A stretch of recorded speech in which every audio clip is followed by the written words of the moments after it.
Bruce Cassidy admits that he felt the Golden Knights on the ice game needed to be tightened up when he arrived in Las Vegas, and this came as a result of Max Pacioretty's comments about a lack of accountability with the Golden Knights. We get into that next, right here on Locked On Golden Knights. Your Locked On Golden Knights, your daily podcast on the Vegas Golden Knights, part of the Locked On Podcast Network.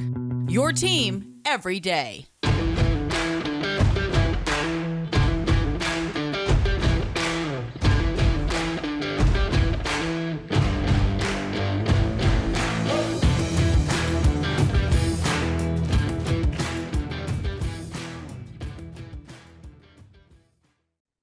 Tony Cardasco and Chris Golick from Las Vegas. Thanks for making us your first listen every day.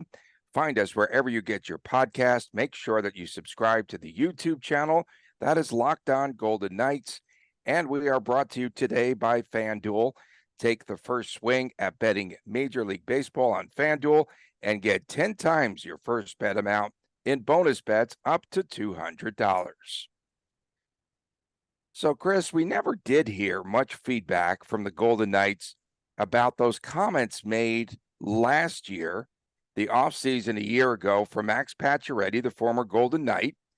And, those comments were about the country club atmosphere, the environment here in Las Vegas, the lack of accountability is what he spoke about with VGK. Well, in an interview that came out this week with Boston Hockey Now, your folks there, Bruce Cassidy admits that he heard and read those comments loud and clear, and he must have felt that there was validity to those comments, because one of the first things he said he did here in Las Vegas, Bruce Cassidy said he did, was to tighten up the Golden Knights game and to hold the team, as he said, to a standard away from the puck and much more. It's a system currently of accountability, and the VGK players, he said, bought in right away. Yeah, so what gets me is the way Cassidy talked about it. He said he had heard Pacioretty's comments, didn't want to put words in his mouth, and then even some of the players had come to him about that as well. So I can chop this up in two ways. One, Pete DeBoer, I don't know why he's surprised he got fired in Vegas. I mean, the players obviously were not happy with the structure of the locker room and what was happening. Pacioretty, I think his comments get a little magnified because there's a different lifestyle in Vegas with the organic food and the cars getting washed, and we're joking around and stuff and all that. But the comments really stem to what happened on the ice. And you saw it in Pete DeBoer, right? What did Pete DeBoer really ever give you in a post-game press conference? What did he ever, he was never mad. He was never angry. I think I saw him storm off the podium once, but everything was, happy-go-lucky Pete DeBoer. Nothing's wrong in the universe. And that's who he is. I'm not knocking him for it. That's just who he is. You fast forward to Cassidy, and Cassidy's honest. He's insightful. He kept the team on a straight and narrow, regardless of if they were in the middle of a 7-game winning streak, a 3-game losing streak. You saw it in the press conferences. I think that's a real big thing, and that goes back to accountability. That's another thing that obviously Cassidy wanted to make sure was going to be noteworthy in the entire locker room.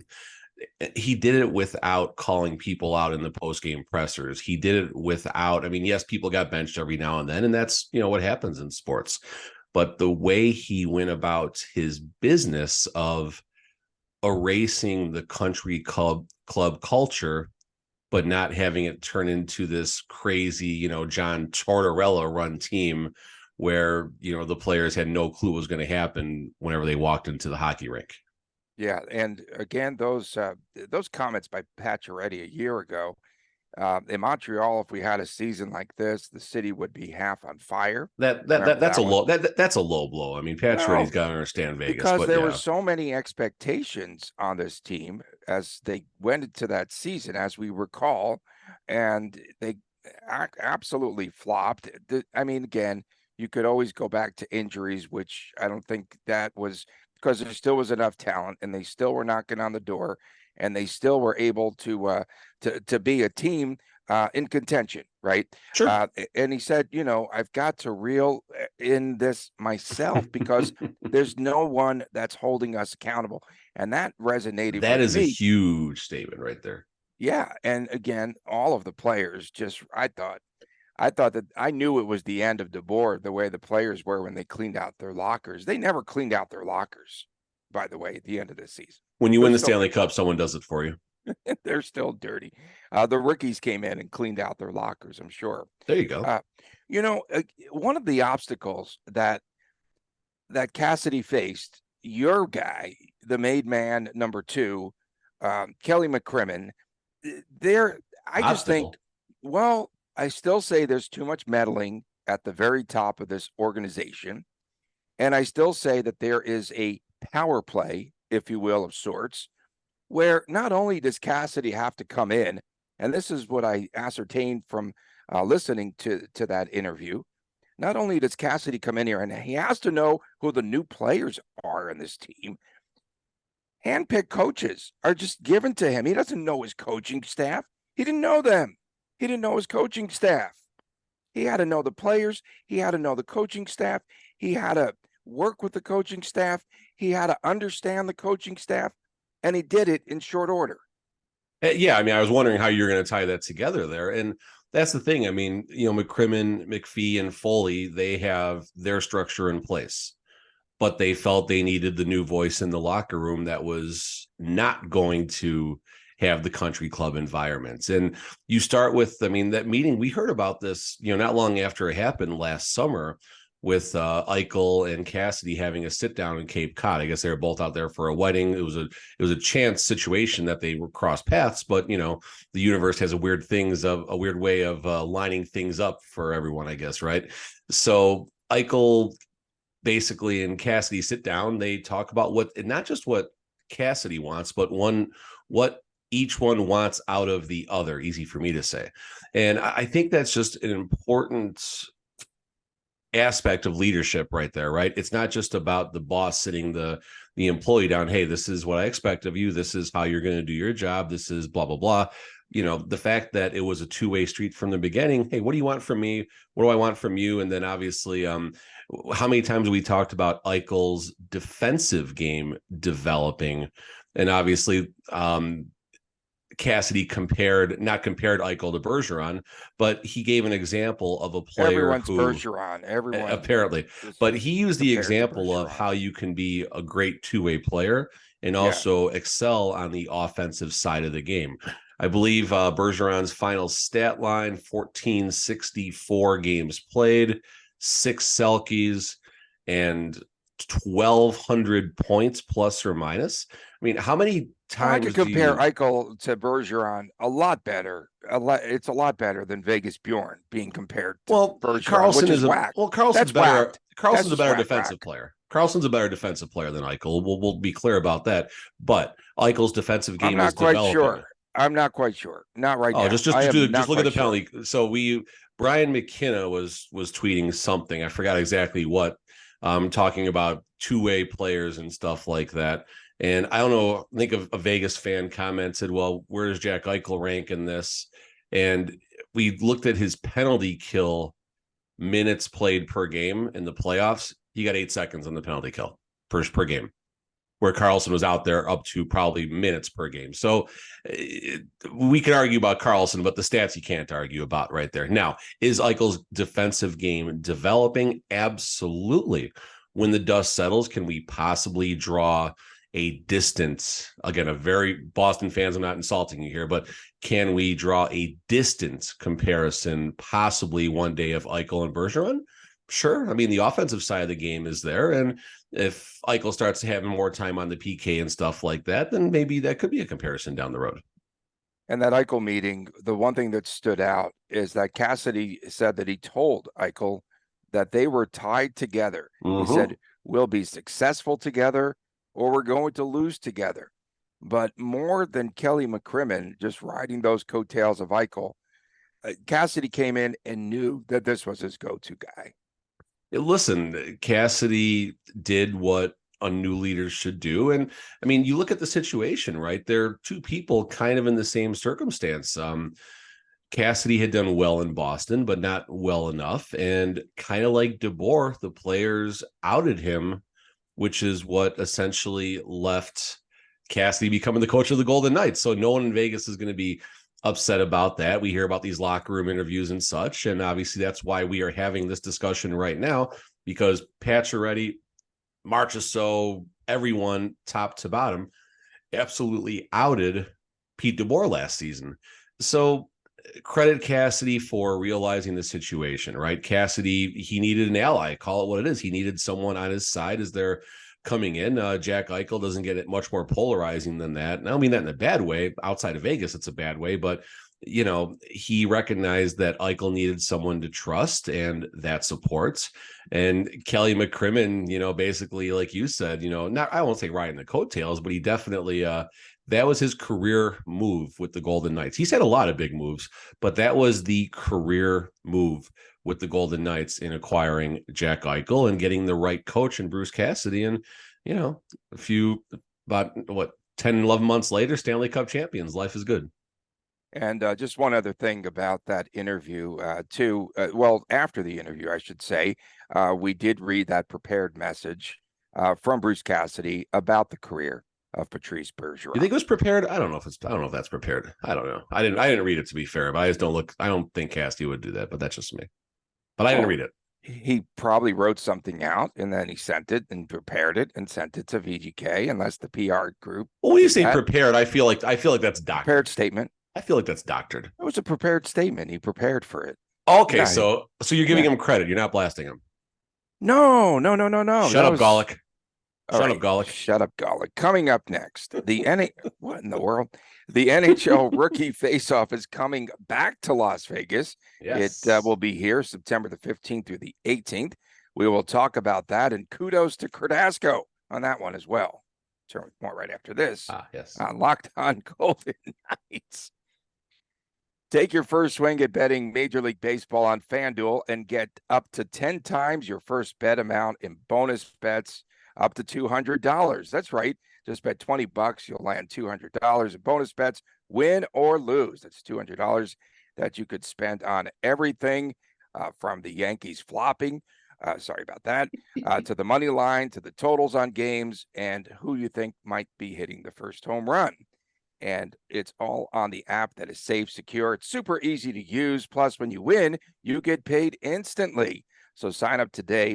Visit FanDuel.com/LockedOn to get up to $200 in bonus bets. That's FanDuel.com/LockedOn. FanDuel, official partner of Major League Baseball. We are back on Locked On Golden Knights. Tony Cardasco and Chris Golick from Las Vegas, the home of Slam Ball. I went to Slam Ball the other night. That was fun. When you were there watching, it was the Friday night or something like that? Yeah, Friday night. We were actually sitting in Chili's watching it, and I saw you tweeted a picture. I said, "Oh, Tony's there right now." And yeah, it was a blast. It's interesting. It was like it they was got the boards. live. They can hit each other. The ball hits the boards. It stays in play. They do fight. hockey line chains. Yeah, the hockey line changes. Yeah, it's kind of cool. In play, it's a fun concept. It's a fun concept. It was fun. It was a blast live and sold out crowd there that night. It's probably more fun live than on TV. Yeah, I'm sure. And of course, make sure that you subscribe to Locked On Golden Knights. Yes, of course. Good segue. Yeah, where we play our own little natural game of Slam Ball right here, Chris and I. We do something. For the record here, I've been watching a ton of Court TV, as you can tell. Back on May the 28th, I released my scoop on this very podcast, and I tweeted it out as well for documentation sake, of course. So the tweet was, I'm hearing the NHL Rookie Faceoff is heading back to Las Vegas. Wasn't it here after VGK's first season? Well, my source was correct, okay, for once. So I was correct, and the 2023 Rookie Faceoff is coming to Las Vegas. I don't know where I'm going here.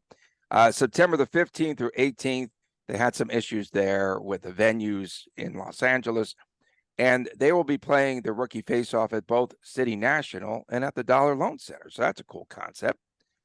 So we will see the top prospects coming in, Chris, from the Anaheim Ducks, Coyotes, the Avalanche, the Kings, the Sharks, and of course VGK. So there will be 6 teams participating. And I remember this at the end of year 1 in 18, and it was a lot of fun. So we will likely see the Ducks' second pick. That's Leo Carlson. Will Smith of the Sharks, along with Quentin Musty will be here from the Sharks. The Kings will be bringing in Jacob Dvorak. There's some great names here and a lot of good rookie talent. The Avs, they'll be bringing in perhaps Callum Ritchie, who was their top draft pick. Dmitry Shimashov of the Coyotes will also be here. So that's good. And of course, VGK, the highlight will be the appearance of David Edstrom, the 32nd pick, the last pick in the first round, Matthew Cataford, as we know, and your guy, R2 Karki. Oh, R2D2. I love it. That's going to be interesting. That's awesome. I like, I'm curious who else plays in this outside of the newest players. Like, does Brendan Brisson play in this? My goodness. Stuff like that. And San Jose, right? Yeah. 3 year, but yeah. San Jose, will William Eklund play? I know Michelli, he's pretty far along. I don't think he's going to play for Arizona, but I wonder how deep that they're going to go, I guess, into the well to get players on the ice. I like having Dollar Loan Center getting some interest, and I say interest.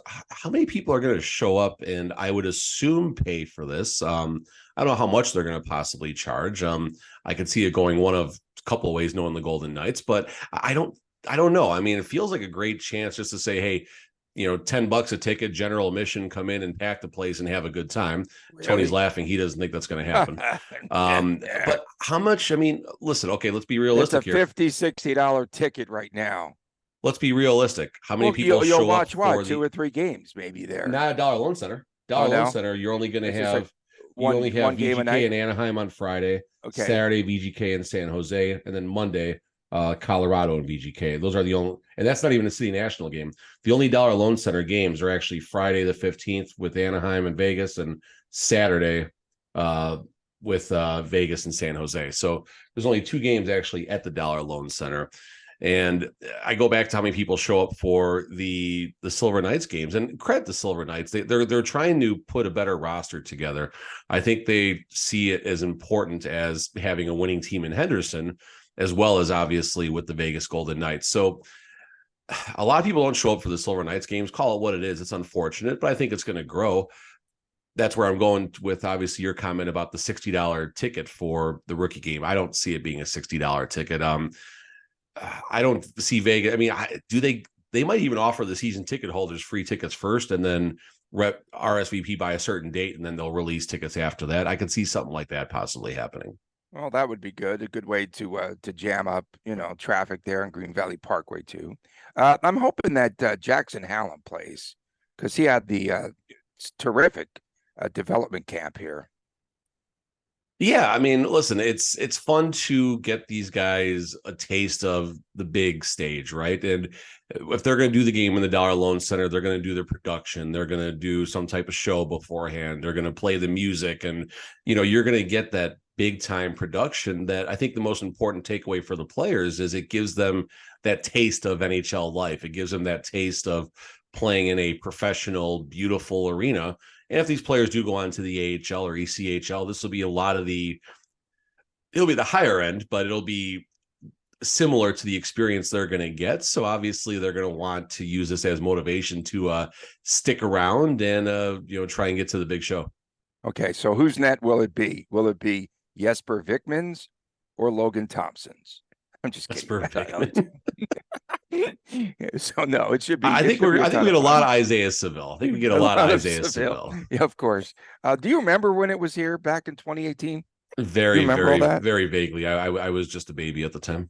Yeah, no, it was very entertaining, and I thought it was cool to have here. But you do see a lot of the stars of the future. I feel like they showed the games like on like streaming and stuff like that. Oh, And it was really bad. it's very Really difficult bad. to watch a streaming game When the camera is on one it's end of the ice close. and the puck is on the other. Yeah, I mean, I feel like it was a north-south camera angle. It might even not have been from City Oh, National. It might have been from because I thought didn't they do it in Anaheim or LA in the first season, if I'm not mistaken?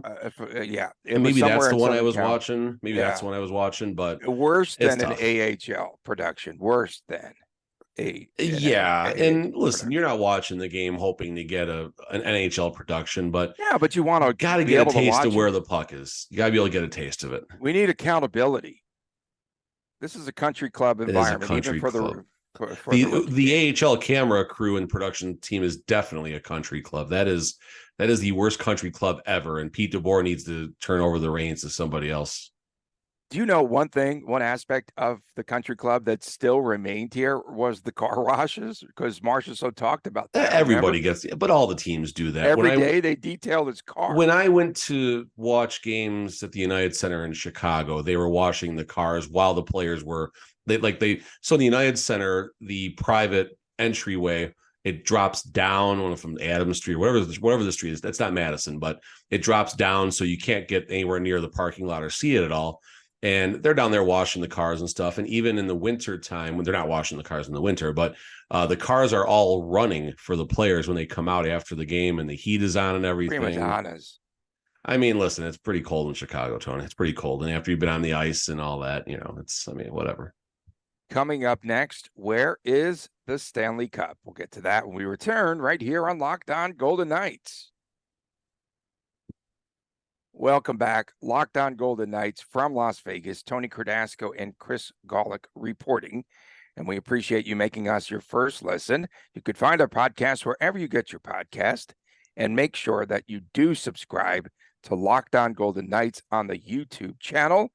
And coming up on Friday, that'll be WTF, What the Friday. And we have some really piping hot takes, I think, for this week, for Friday. So we've been trying to trek the Stanley Cup, and I don't know where it's headed next, but we do know that yesterday, I thought it was pretty cool. Mark Stone, he said, Great hey, video.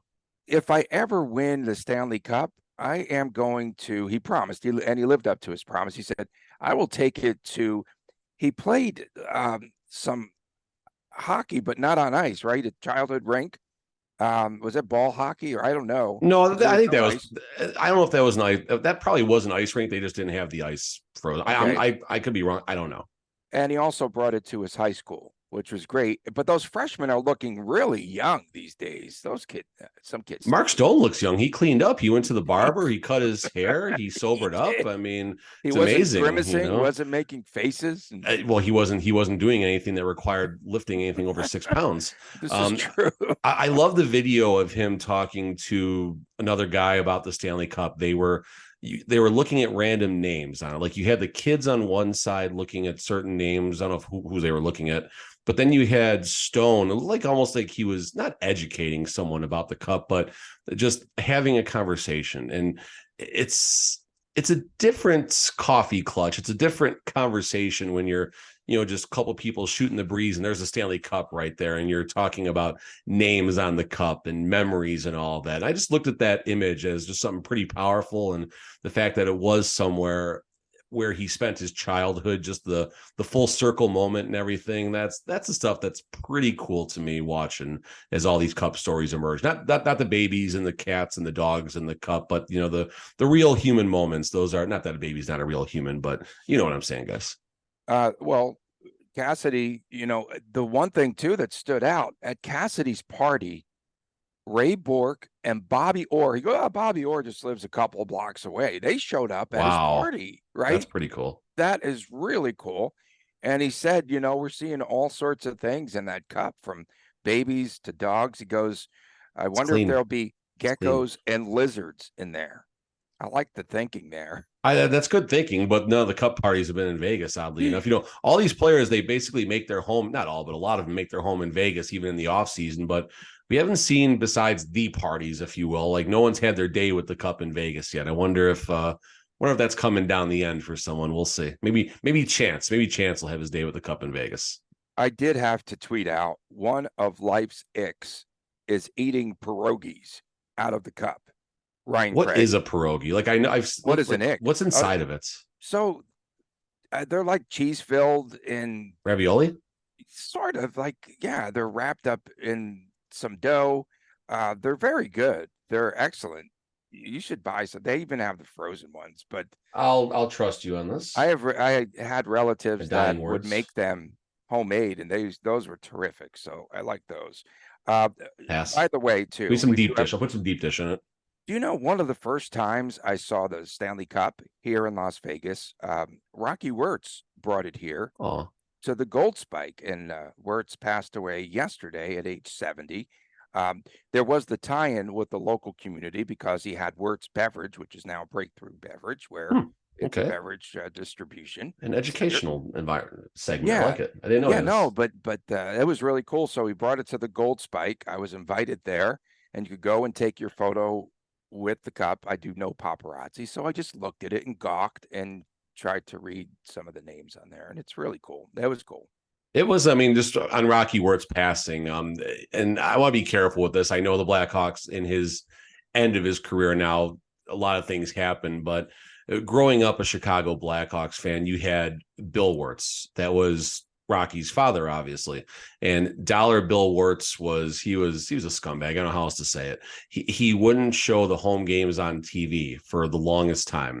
So an entire generation of fans was absolutely alienated because the Hawks were still in the Western Conference. So you're not going to stay up, to watch them play the Sharks at 9 or 10 o'clock local time. Parents aren't going to let you do that a whole lot.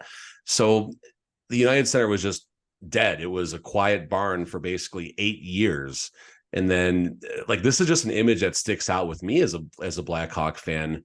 Bill Wirtz dies. They have their moments on the ice to pay tribute to Bill Wirtz. And Bill Wirtz is actually loved by the players and stuff, but hated by fans. The players actually adore him for the way he took care of them.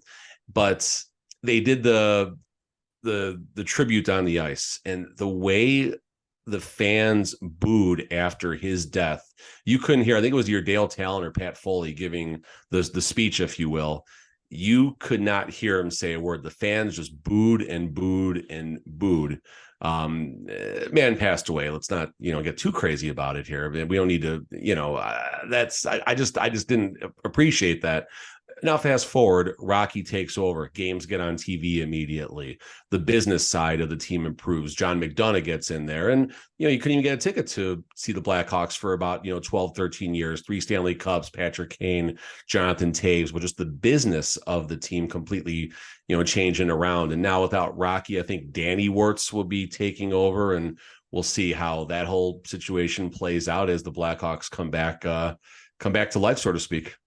Yeah, he was really nice. When I met him, I did shake his hand and talk to him for a couple of moments there, and that was pretty cool. He was in Chicago too, probably around the same time. Went to my buddy's Chicago joints down in Henderson when he said he beefs and pizza. Nothing but the best thing to say about him there too. Yeah, and the best part of that appearance by the Cup, there were no pierogies, no dogs, no cats, no children, no geckos, and no lizards. So it was boring. It was boring. That's why you loved it, Tony. It was boring. You loved it. They had a nice backdrop, and it wasn't a huge gathering. It was fun, though. It was really good. So Larry Brossoit will have his day with the Cup. That's coming up on August the 6th, we found out. And that will be, he's taking it to the fair at the Cloverdale Fairgrounds. Oh, is he going to ride the carnival? Is he going to ride the Ferris wheel and have his arm around it like Amadio had his arm around it in front of the water and all that? Do they have a backup Ferris wheel there? Maybe it'll be one of those dual Ferris wheels or something. Oh, it'll be fun. Put it on the dunk tank and people can throw the ball and dunk it, and that'd be fun. We appreciate everyone tuning in. Don't forget that's Friday, a segment. That's a segment. What carnival game do you have to win the Stanley Cup? There you go. New segment. Yeah, something at the country club. And that country club, that theme is still carrying on. Everyone's taking it to the golf course. So there is some validity to that. There you go. There you go. Coming up on Friday, it's What the Friday. Make sure that you leave us comments. As always, those are golden. More golden than the Golden Knights, I should say. And we appreciate you making us your first listen every day. Shut up, Tony. Wow, man. I didn't get too out of control today, except a little bit early on. And again, make sure that you find us wherever you get your Podcast on Twitter at Tony Dasco, at TD Chris G, at Locked On VGK. For my man, Chris Golick. You could find him on Vegas Hockey Now as well. I'm Tony Cardasco from Las Vegas. We'll see you again on Friday right here on Locked On Golden Knights. Take care.